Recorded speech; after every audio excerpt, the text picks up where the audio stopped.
gostaria de ler um texto sagrado, 1 Coríntios, capítulo 16, versículos 1 e 2.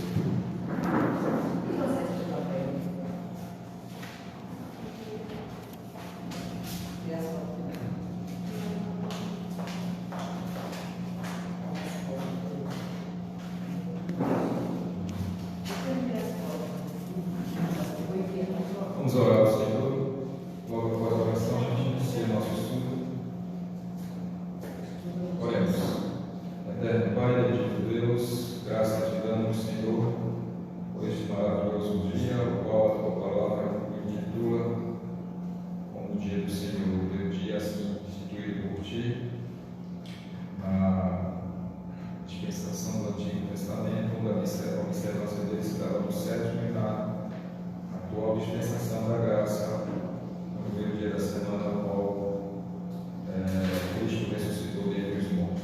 Nós agradecemos, Senhor, porque temos da tua parte a graça de podermos sofrer a tua presença, para que também, no segundo momento, em ato solene de culto, cumprirmos com o nosso dever e obrigação para este dia. Abençoa todo o teu povo na face da terra, neste dia.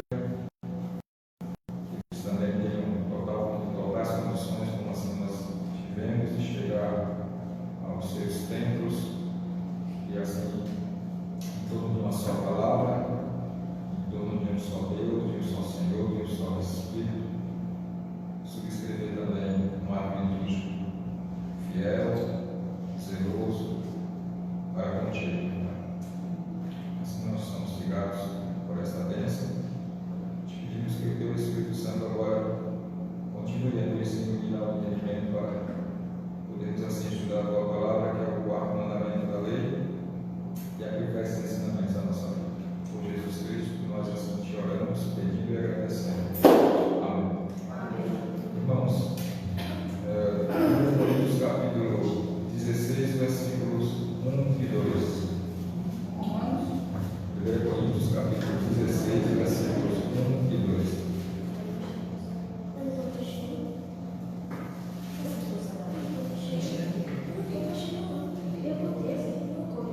A palavra de Deus diz assim: quanto à coleta para os santos, fazei vós também como ordenei as igrejas da Galácia, no primeiro dia da semana.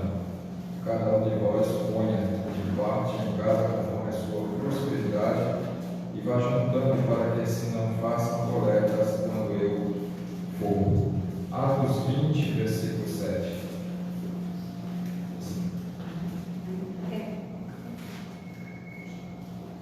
Atos 20, versículo 7 diz: no primeiro dia da semana, estando nós reunidos, com o fim de partir o pão, Paulo, que devia seguir viagem no dia imediato, exortava-os e prolongou o discurso até a meia-noite. Amém? Amém? Esses são dois textos que nos remetem à guarda do dia do Senhor, no primeiro dia da semana, que foi observado pelos apóstolos e pelos cristãos prometidos, pelos cristãos do primeiro século ali. No Antigo Testamento nós temos justamente um texto, por favor, abra Êxodo capítulo 20, versículo 8. Nós temos no Antigo Testamento que é a guarda do sétimo dia. Antes de nós adentrarmos a pergunta e a resposta do catecismo, vamos lá, vamos esclarecer isso. No Antigo Testamento, sétimo dia. No Novo Testamento, primeiro dia. Em que isto se fundamenta? E quem mudou do sétimo para o primeiro? Não é? Tudo se fundamenta no ato criativo de Deus, em especial a guarda do sétimo dia, lá na antiga dispensação da aliança de Deus com o seu povo, para que esse povo se reunisse no sétimo dia da semana, para assim cultuá-lo. Era o que fazia os nossos irmãos em Cristo, lá no Antigo Testamento, e dia, né, em que eles se reuniam para cultuar ao Senhor. Isso remete a um princípio estabelecido na palavra de Deus de descanso. A gente vê no texto de Êxodo capítulo 20, o mandamento que vem em forma de uma ordenança, de um imperativo, de uma ordem, dizendo: lembra-te do dia de sábado. Sábado, que é a palavra hebraica Shabbat, significa descanso. Então, o texto está dizendo lá no original hebraico: lembra-te do dia de descanso. Lembra-te do dia de descanso. Então, a palavra sábado significa descanso. Mas descanso de quê?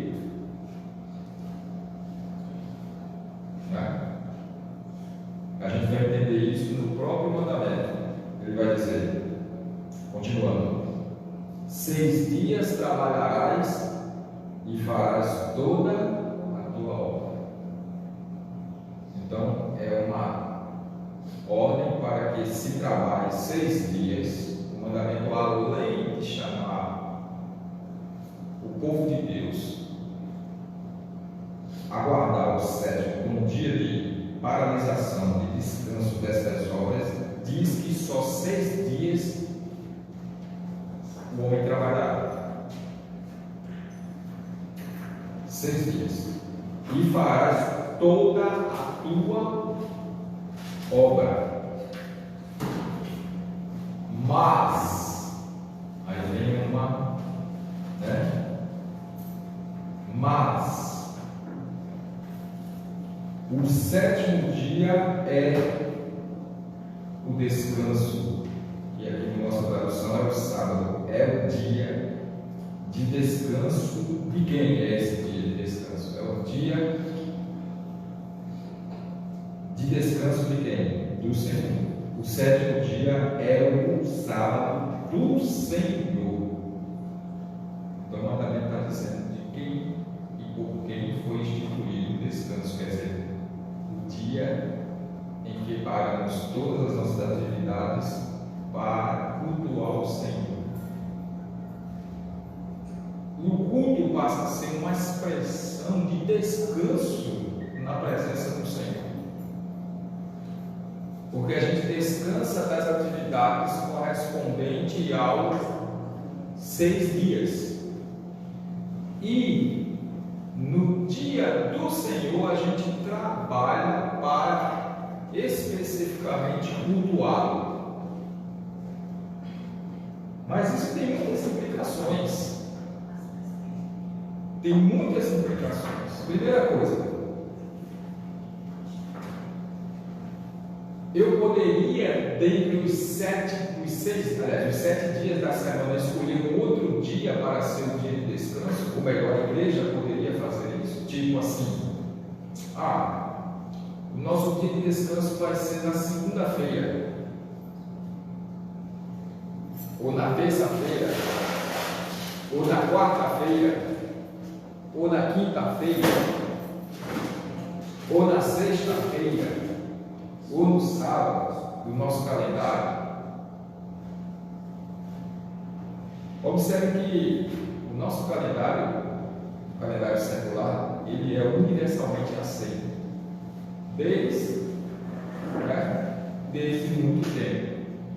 E esse calendário, ele rege que o primeiro dia da semana é o domingo, e rege que o sétimo dia da semana é o sábado. Então, na antiga dispensação, o sábado cristão, o descanso cristão, era no sétimo dia. Mas se o sétimo dia não fosse o sábado, fosse a sexta-feira, não teria problema, não deixaria de ser o sétimo dia. Mas se o primeiro dia da semana não fosse o domingo, fosse o sábado, não teria problema, seria o sábado. Mas no nosso calendário, o primeiro dia da semana é o domingo. E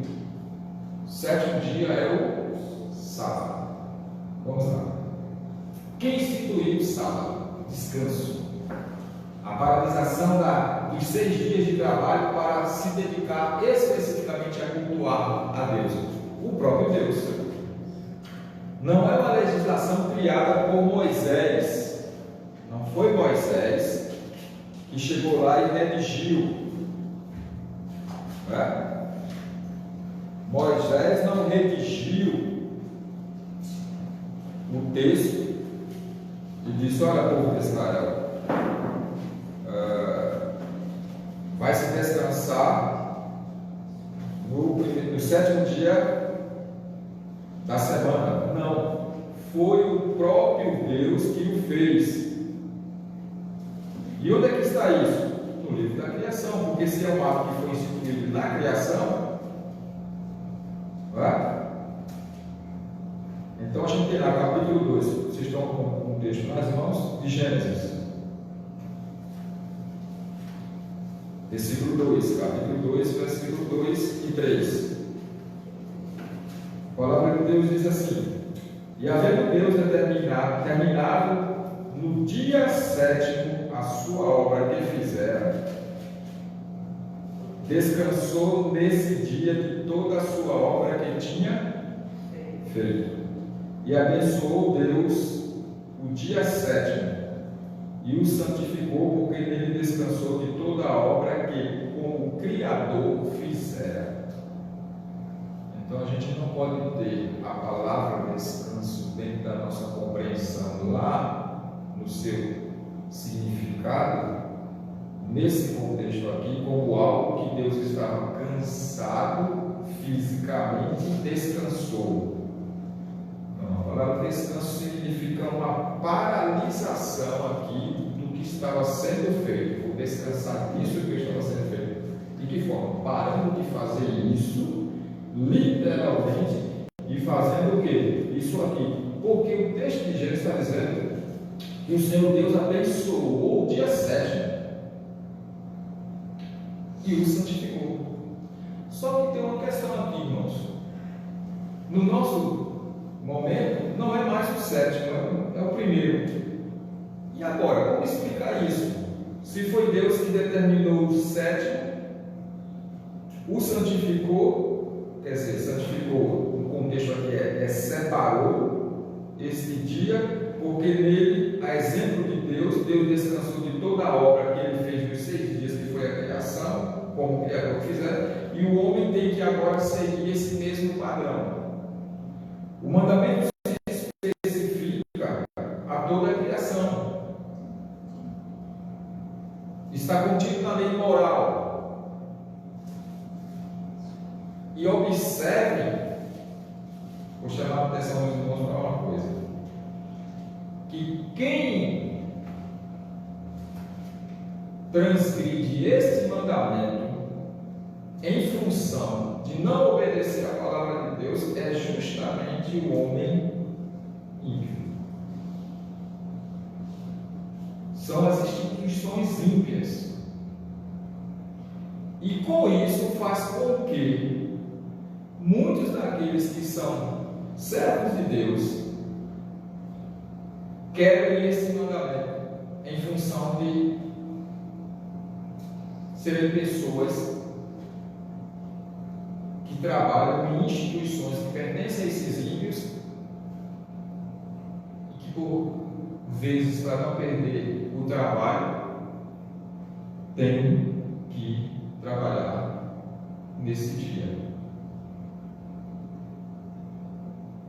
E quando me refiro a instituições, o comércio e as indústrias. Porque a gente sabe que tem instituições que não podem parar e que lá tem servos de Deus que trabalham, tipo os hospitais,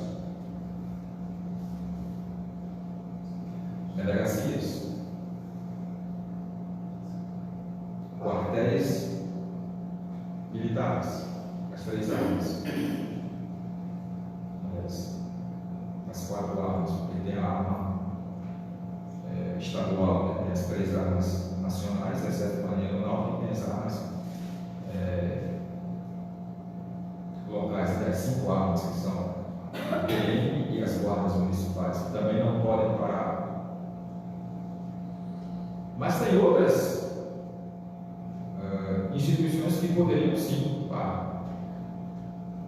Há muitos anos atrás eu não ouvia falar em comércio aberto de sábado, de domingo. Era uma raridade. Hoje em dia, novembro e dezembro, todo ano é prática se abrir todos os domingos. E durante o decorrer do ano a coisa parece que já virou uma parte. Mas tudo bem. O mandamento agora é aplicado a nós como servos de Deus. A pergunta é: o servo de Deus que trabalha no dia do Senhor, ele está pecando contra o Senhor? Se ele trabalha numa instituição e se ele não for, ele será penalizado. Tipo, se ele não comparecer ao plantão médico, claro que vai ter outra pessoa para fazer o plantão dele, mas ele vai ser penalizado, pode até perder seu emprego em qualquer outra área, seja indústria, seja comércio, seja no meio militar e etc. Existe uma palavra no Novo Testamento, eu não estou lembrando agora o texto, chamada Corban, onde se estabelece que o mandamento não está acima da vida, mas a vida acima do mandamento. A preservação da vida está acima do mandamento. E se entende que o trabalhar é um princípio de preservação da vida. Você trabalha para preservar a vida. Mas a pergunta é essa: mas se eu, como servo de Deus, tenho como opção, e isso dado por Deus, de não trabalhar no domingo e quero trabalhar, eu estou pecando. Tipo, eu tenho 2 empregos. Esse aqui vai me pagar 5 mil para eu trabalhar nos domingos, e esse vai me pagar 4 mil só até a sexta-feira ou até o sábado. Eu pego de 4 mil.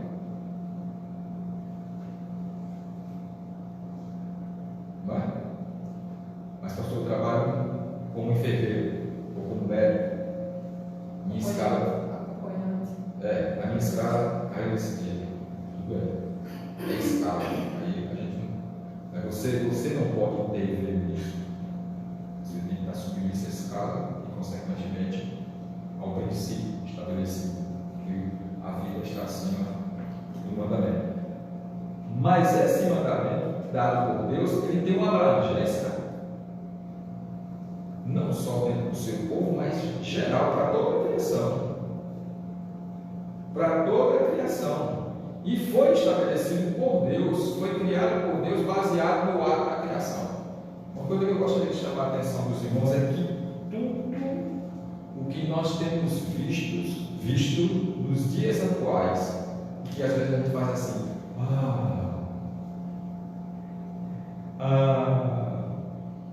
que coisa boa que o homem inventou, que o homem criou.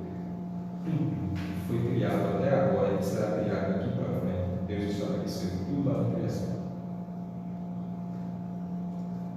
Deus estabeleceu tudo na criação.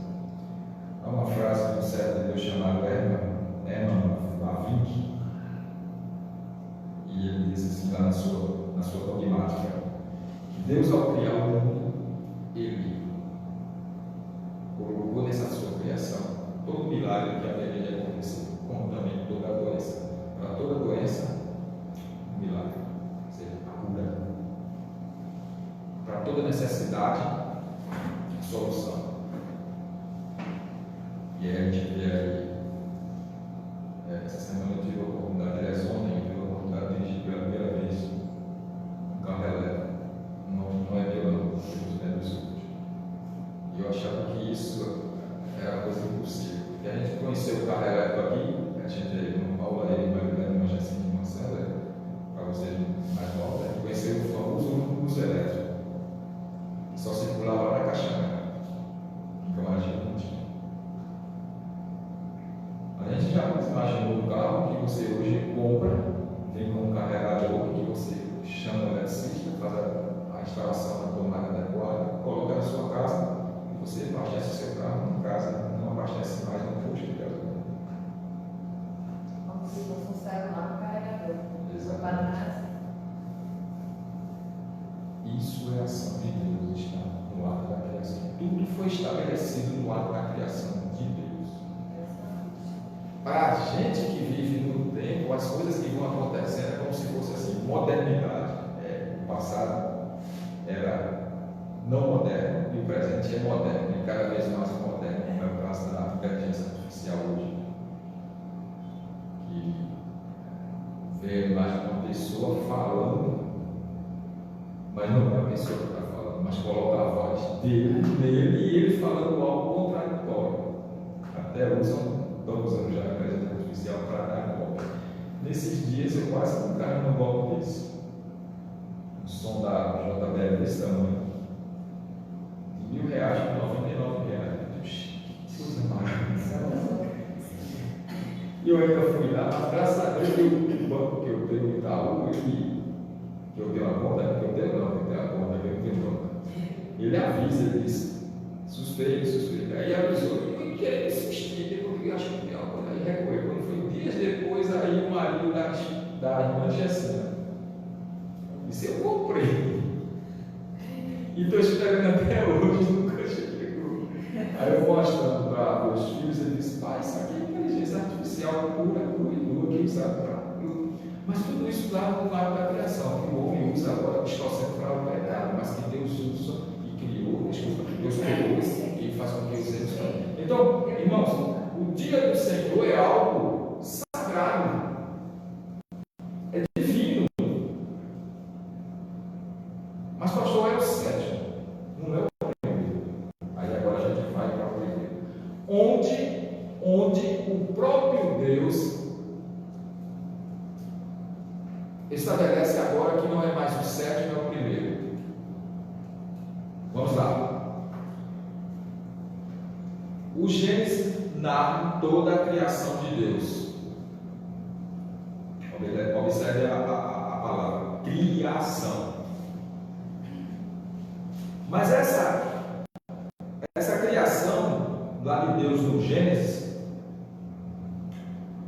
ela apontava, ou melhor, ela aponta, né, para o clímax que Deus estabeleceu em Cristo Jesus.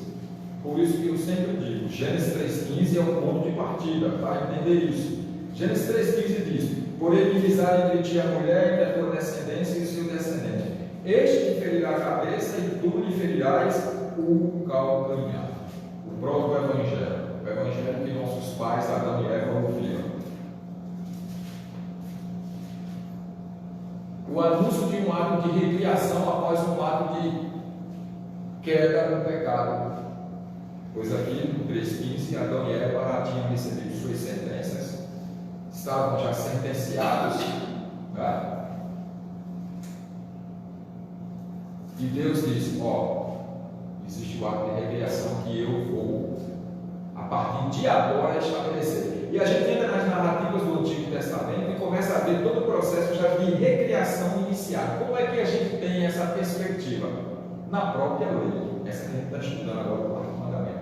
A própria lei já aponta para um ato de recriação, que eu falei no passado aqui, que a palavra recriação, ela, no campo de significado dela, é a mesma coisa que reformar, que restaurar. É você pegar algo que já existe, a criação que já existe, e recriar essa criação. Como é que eu vou recriar essa criação? Ela já é uma criação, agora eu vou recriar, fazendo com que aquilo que foi criado seja agora recriado ao padrão inicial que Deus estabeleceu. Quando o homem pecou, o homem morreu. Separou-se de Deus, ele morreu. Quebrou comunhão com Deus, ele morreu. Passou a ser um ser agora desobediente à vontade suprema do seu Criador, ele morreu. E essa morte começa seu exercício físico, em dois sentidos, degenerativo e, lá no final, a morte física para certamente, e a espiritual e a eterna, que é o futuro de um processo para sempre, longe da presença do Criador. A sua ação benévola, graciosa, mas na sua presença em uma ação de maldição, de ira judicial, de um Deus irado eternamente com aqueles que foram assim por ele destinados a esse mesmo propósito. Aí a gente vê o anúncio agora através da lei, dos profetas fazendo uso dessa mesma lei, dos reis fazendo uso dessa mesma lei, dos sacerdotes fazendo uso dessa mesma lei, apontando para algo que seria futuro, que é a restauração. Aí a lei vem no seu sentido civil, moral, decálogo, e cerimonial, mostrando que algo haveria de ser feito de forma conclusiva, definitiva. Porque isso que estava acontecendo aqui era algo como uma sombra, como um título, como um símbolo de uma realidade definitiva, futura e definitiva. Todo o arcabouço de Gênesis ao livro de Malaquias que nós temos no Antigo Testamento apontam para o Senhor Jesus Cristo. Pastor, mas não tem lá o nome, Senhor. Jesus Cristo.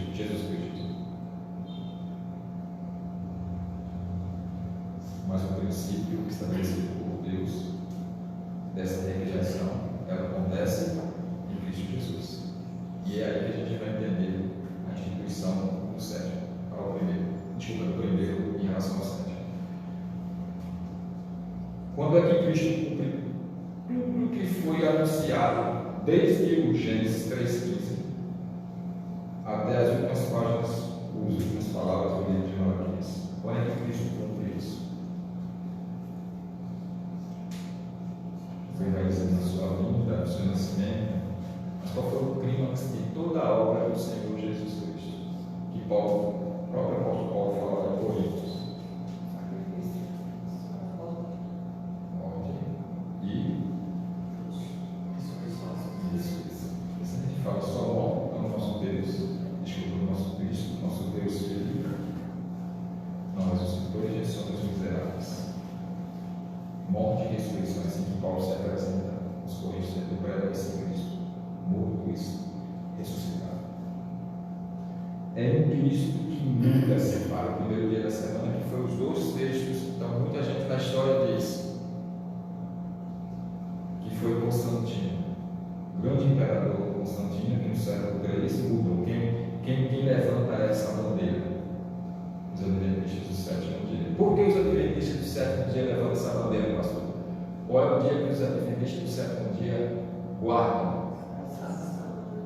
O sábado do nosso calendário é o sétimo dia. Então, coincide com o sétimo dia da semana. Se eles guardam o sétimo dia, eles estão quebrando o sétimo dia.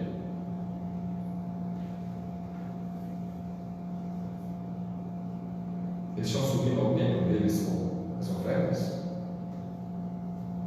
Que tudo que está relacionado ao sétimo dia no Antigo Testamento estabelece no ato cerimonial de culto. Estão levando o cordeiro para o templo, imolando, entregando ao sacerdote. Tem sacerdotes lá. Eles apenas rejeitam o primeiro, dizendo que Constantino foi quem instituiu para ganhar adeptos, para ganhar a simpatia dos cristãos e depois institucionalizar o cristianismo como sendo a religião oficial do Império lá no século III. Deus estabeleceu tudo no ato da criação. Então, como venha a acontecer, os meios que Deus opera para que isso aconteça não importam. Se foi, porque muita gente só é de Deus se vier pela igreja. Aí é o princípio de dualismo. O Evangelho da Graça é anunciado pela igreja, mas todo o ato criativo de Deus se estabelece na sua criação e vem por ela. Vem através de homens ímpios. As curas das doenças, pode ter algum servo de Deus lá, pode, mas vem por meio de quem? Da maioria dos ímpios. Ah, mas foi o ímpio, pastor Cristo? Não. É a obra do Espírito Santo, a obra de iluminação do Espírito Santo que dá conhecimento. Primeiro que na sua volitividade, a vontade, o Espírito Santo atua fazendo ele se inclinar ainda quando é jovenzinho, até criança, a dizer, você isso. Às vezes eu escuto os meninos dizerem na escola, você isso. Há uma ação de Deus aí. Mesmo que essa resposta tenha algo que está influenciando, porque ele viu algo bonito, ele viu que aquela profissão é bonita e tal. Tem algo de Deus aí. É a obra do Espírito Santo. De iluminação. Aí inclina, estuda, se prepara, aí vai ser tipo do médico. Mas ele diz, mas eu não quero ser só um médico normal, tradicional, eu quero ser um médico famoso, que tenha bastante conhecimento, que seja diretor de uma entidade hospitalar, ou até mesmo ministro de saúde de um país. Eu quero ter bagagem. É Deus que está agindo para promover o quê? Cura. Deus estabelece isso. Então, tudo que acontece é Deus, porque é o princípio de que Deus é o grande monarca. Se Deus é o grande monarca de sua criação, do próprio universo que Ele criou, então tudo que acontece, Ele tem conhecimento, passa por Ele, e nada do que acontece aconteceu sem Ele saber. Tudo Ele sabe. É por isso que deixa eu lembrar, deixa eu dizer que não se muda a cor de um cabelo, nem cai o cabelo, nem uma folha passa levada pelo vento para algum lugar. Estou parafraseando o texto para que os irmãos tenham se entendendo, sem que Deus tenha estabelecido. Tudo é Deus que estabelece. Então ele tem conhecimento. Então esse é Deus. Esse é Deus. Ele não é um Deus limitado. Então é aqui que nós chegamos, o sétimo dia, passando para o primeiro dia da semana. Em Cristo, na sua morte. Quando Cristo morre e ressuscita, ele ressuscita em que dia da semana? No primeiro dia da semana. Aí se dá o ato de recriação. Aquilo que Deus criou, no caso da sua criação agora. Ah, pastor, mas na morte de Cristo só vai ser recriado, quer dizer, restaurado, que é também a mesma coisa de regenerado e reformado, o homem. O que é que Paulo diz lá em Romanos? Se me faz memória, capítulo 8, não lembro o versículo. Que toda a criação de Deus está gemendo pela restauração de quem? Da vida de Cristo, que é a restauração dos seus filhos, dos filhos de Deus, da igreja dele, e da qual essa criação faz parte. Então, a morte de Cristo, na morte de Cristo, foi estabelecido por Deus que a recriação não é só da igreja, é de toda a sua criação, que é o terceiro aspecto do reino de Deus. A gente tem o reino de Deus como sendo o poder de Deus, que é o Evangelho, que está de posse da igreja. A gente tem o reino de Deus no outro aspecto, que é o espaço geográfico, terra e o universo, todas as galáxias existentes em seus planetas. E a gente tem o reino de Deus em outro aspecto, que é o aspecto futuro, novo céu e nova terra. Criação presente. A gente precisa acordar que a gente não vai ser anjo, não. A gente foi criado homem. E homem permaneceremos. Iremos ressuscitar e teremos corpo, que é a nossa natureza humana, igual ao de Cristo, homem, porque Cristo é homem e Deus. 100% homem, 100% Deus, e não muda. Foi uma mudança que teve na segunda pessoa da Trindade no tempo, e é definitiva. Então, o padrão nosso que Deus estabeleceu é o de Cristo. Homem, continuaremos sendo homem, e como homens necessitaremos de tudo que a criação disponibiliza para vivermos em um novo céu e uma nova terra. Mas tem muita gente dentro das igrejas, principalmente dentro do viés reformado. Hoje a gente, as igrejas reformadas fecham o ciclo nesse meio de ênfase quanto à reforma protestante, ainda pensando, vai ser um anjinho com asinhas voando anjos têm asa. Aí vai morar no céu. Então a gente pega o Apocalipse 21 e rasga. Novo céu e nova terra. Que João viu e disse: uma coisa indescritível. Que Paulo foi, viu e disse: não tenho palavras para descrever.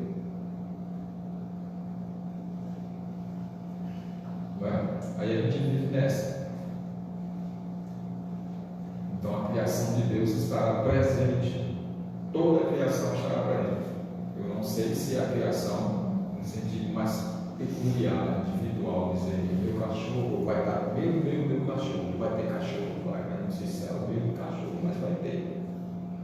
Mas nós estaremos lá. E é um lá que é aqui. Eu tenho um colega aqui, colega meu irmão em Cristo, usando essa expressão que está no seminário com a gente, e trabalhar na área da agricultura, mas ele estudou tempo física, e ele queria que a criação de Deus está assim. É a teoria do papel. De um lado, estamos nós agora. Esse outro lado é o novo céu e a nova terra. Aqui, que é o momento. Entendemos esse princípio escatológico, uma mudança, né, que vai acontecer onde nós estamos hoje nessa realidade, mas também estaremos na outra realidade, mas não deixa de ser o mesmo papel. Quer dizer, que não deixa de ser o mesmo reino, isso aqui restaurado. As linguagens de acomodação que Pedro usa, que Mateus usa, que muita gente diz, o céu vai ser fundido, derretido, as estrelas cairão, e isso é tudo linguagem de acomodação, não tem nada a ver com algo literal, que vai ser destruído isso aqui, o universo vai ser destruído. A palavra é restauração, e é nesse entendimento da palavra restauração que a gente chega aqui. No seu ato de restauração, Deus estabeleceu agora, nesta mesma aliança, tem aqui algo, mas os irmãos vão entender, uma aliança, onde aqui no começo a criação, queda, restauração, pacto de Deus, Cristo mediador desta mesma aliança. A aliança é a mesma. Até Malaquias Deus trabalhou de que forma? Através dos pais, dos profetas. Não é isso que Deus está dizendo? Antigamente havia Deus falado através dos pais, dos profetas. Hoje nos fala através de Cristo, do Filho. Deus trabalhou assim, apontando para aqui. Porque desde aqui, o que foi estabelecido é para fechamento aqui. Nós estamos aqui. Cristo já veio, morreu, ressuscitou. A igreja está vivenciando todo o processo agora, né, dessa segunda vinda de Cristo, aguardando, e Cristo vai voltar. Aqui se culmina, mas é uma mesma aliança. Aqui, né, algo que apontava para uma realidade, através do que nós temos visto dentro da questão da própria lei cerimonial, e aqui essa realidade. Aqui, sétimo dia, aqui, primeiro dia. Quem instituiu Deus no ato da criação, quem instituiu Deus no ato da recriação. Deus agora está pegando a sua criação em Cristo e recriando aquilo que foi perdido no pecado, quer dizer, foi destruído pelo pecado. Onde foi que Deus estabeleceu isso? Fora disso aqui. Paulo diz lá em Efésios, né?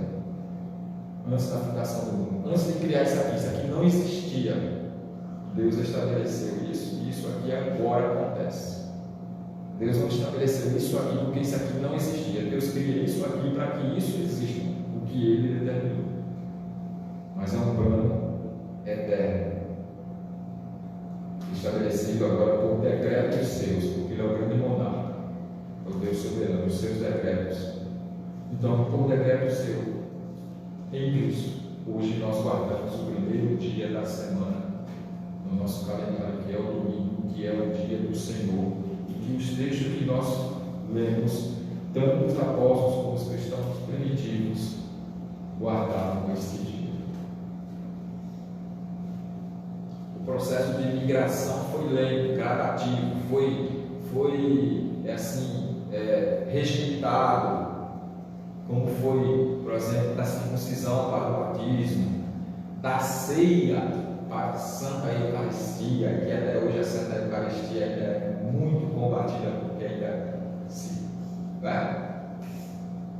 estabelece ceia, e até nisso se insere um princípio de profanação, usando na ceia elementos que não condizem com uma realidade que Cristo instituiu na noite que foi traído, que é o texto que a gente lê todo dia do Senhor aqui antes do ato eucarístico.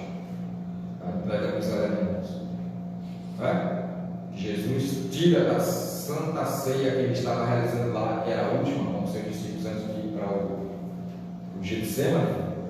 O pão e diz que isso é o corpo tendo dado graças, a palavra é Eucaristia, instituiu a Santa Eucaristia, que pegou o vinho tendo dado graças. Paulo faz esse mesmo proceder quando lá em Coríntios, capítulo 11, vai falar para a igreja de Coríntios. Deus estabelece tudo isso. Vejam como Deus é o responsável, é o autor, é o criador de tudo. Então a gente chega aqui. Irmão, por que vocês lá guardam o primeiro dia da semana? Porque foi Deus que instituiu na morte e ressurreição de Jesus Cristo. Aí está, não foi Constantino, não. Constantino pode até ter promulgado, ter colocado lá um decreto, mas por estabelecimento de Deus. Mas a origem mesmo é a morte de Cristo. Não foi Constantino que criou isso, que idealizou isso. Foi Deus que assim o fez em Cristo. Primeiro dia da semana é a morte de Cristo. Se alguém atualmente, como os adventistas, guarda o sétimo dia, aí se pode questionar o porquê. Cadê o animal? Cadê a ceia que eles têm que comemorar com as ervas amargas e o tomás? Vai? Por que eles pegam Jesus morto e crucificado? Está na antiga dispensação, ainda não se estabelecia isso de forma conclusiva, apontava-se sim, mas não conclusivamente na dispensação do Novo Testamento, uma série de coisas. Apontavam para a vinda, né? Apontavam para essa vinda, esse cumprimento. Então, o que se exige no quarto mandamento? A gente vai só ler para encerrar, não vai avançar. Que todos os homens santifiquem e guardem santos para Deus todos os tempos estabelecidos, que Deus designou em sua palavra, expressamente um dia inteiro em cada sete. Muita gente acha que o dia do Senhor é só de 9 às 12, 15, 12, 20, 12, 30, que a gente sai daqui, depois descalma. Não é assim? O dia do Senhor é o dia inteiro em cada sete. 24 horas. Um dia de 24 horas. Se é de 9 às 12h30, dá 3 horas e meia. Um dia que 3 horas e meia é só o dia do Senhor. Que dia capenga é esse, mano? Defeituoso, faltando quartos. E a maior parte. Cadê as outras 20 horas e meia? São 24 horas, só 3 horas e meia. Que era o certo desde o princípio do mundo, a gente viu isso lá na criação, né? Até a ressurreição de Cristo. Na ressurreição, que é o primeiro dia da semana, desde então, e assim há de continuar até o fim do mundo. Quer dizer, até o fim do mundo aqui não é o fim do mundo